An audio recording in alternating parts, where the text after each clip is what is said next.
Debate. Further debate? The member from Lanark, Frontenac, Lennoxon, Addington. Thank you so very much, Speaker. Speaker, it's a pleasure to speak to Bill 11, and I'll just start off once again by reminding people that Orange demonstrates beyond any reasonable doubt that the government is incompetent and incapable of providing some services. And really, before Orange became structured in this province, we had private contractors providing air ambulance services to the people of Ontario, and they did it efficiently, they did it effectively, they did it without scandal, they did it without buying motorboats for Chris Mazza or motorcycles, they did it without providing MBAs and executive MBAs at taxpayer expense, they did it efficiently, effectively, and without tragic circumstances for the people of Ontario. This government ought to recognize the failings of Orange and not window dress it with Bill 11. Speaker, 2 weeks ago I spoke in this House about the need for strengthening the Taxpayer Protection Act as well. When I raised my concerns that I've heard from citizens around the province, how they were being put out of business by the various Liberal and NDP coalition taxes, that Mimosa coalition, it was laughed off by the government. When I spoke about how a resident from the Attorney General's own riding, who called me because he couldn't work in the winter because he couldn't afford to heat his workshop with all the new taxes. The Attorney General and the government just didn't seem to care about our constituents. And it seems to me that's the Liberal government's approach when it comes to Orange as well.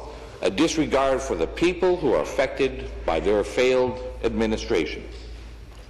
If you're a patient of Orange who requires CPR, you might just as well be disregarded or forgotten.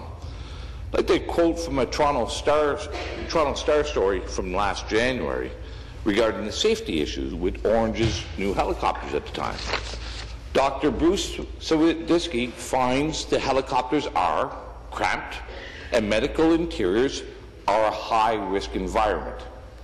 He goes on to say it's tough to do CPR and it's hard to prop up a patient with difficulty breathing. And this wasn't the first time that this happened under the leadership of the Minister of Health and the member for London North. This actually came up and someone's life was put in jeopardy in 2011. And I'd like to again quote from Mr. Donovan's story in the Star. There was an incident in which pilots and paramedics on the new helicopters had to struggle to save a patient's life.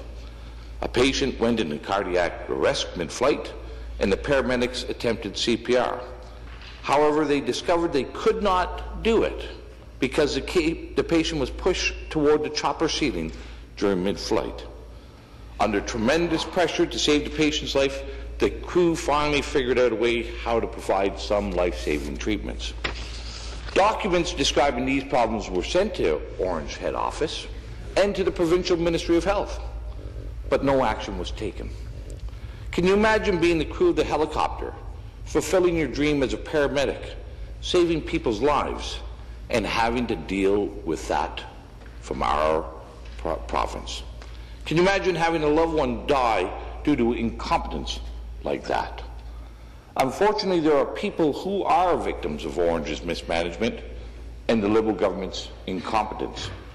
Take, for example, Clyde Dearman. Last May, Clyde was supposed to celebrate his 50th wedding anniversary with his wife, Judy.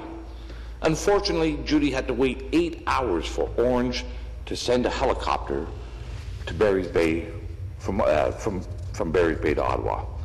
She was not shown the compassion or the care that she deserved and that ought to be expected.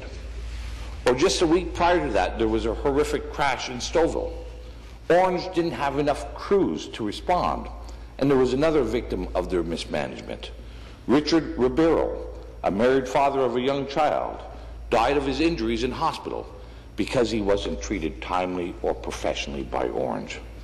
When Richard and Judy fell victim to this mismanagement, the person at the helm wasn't Chris Mazza anymore. It was the Ministry of Health.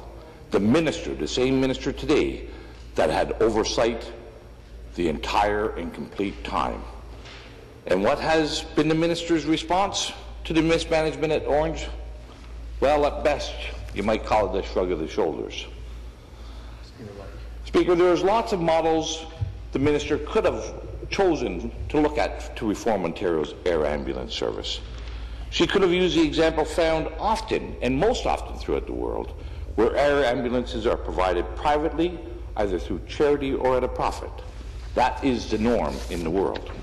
In Australia and New Zealand, for example, the second largest bank there, Westpac Bank, provides air ambulance services while also bolstering its image as a charitable company.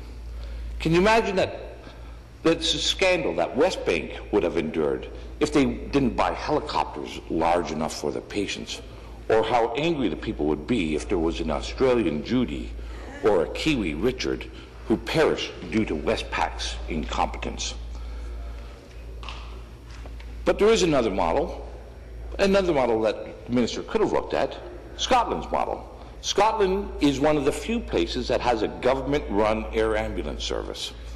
I went on the Scottish Ambulance Services website yesterday and saw a page called Make a Complaint, which detailed the numerous ways and people to whom you could complain. You could complain to the ambulance service itself, you could complain to the National Health Service, or to the Scottish Ombudsman. And there was even a detailed way to go to mediation if you were not happy with the way your complaint was dealt with by the air ambulance service. Does Orange have any of that? Does Bill 11 have any of that? The answer, Speaker, is no, none. That's what accountability and oversight is, and that's a far cry from what we had or will have with Orange under Bill 11 or without Bill 11. But I don't believe the minister looked at either of those models. Personally, I don't believe she looked at any model ever about air ambulance services. Instead, the government is telling the victims of Orange, from all the taxpayers who have funded this fraud to the actual people who have lost their lives due to Orange's mismanagement, that their concerns do not matter. Instead of fixing the problem, instead of fundamentally reforming the culture of fraud and the pathological bureaucracy that created this baneful entity, the Liberals have said the status quo is the only way to go.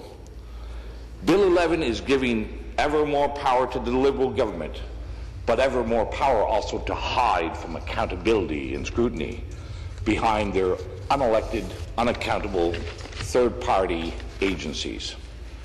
It's no way to fix the problem, Speaker. And we know how these agencies have turned out before. Chris Mazza was appointed.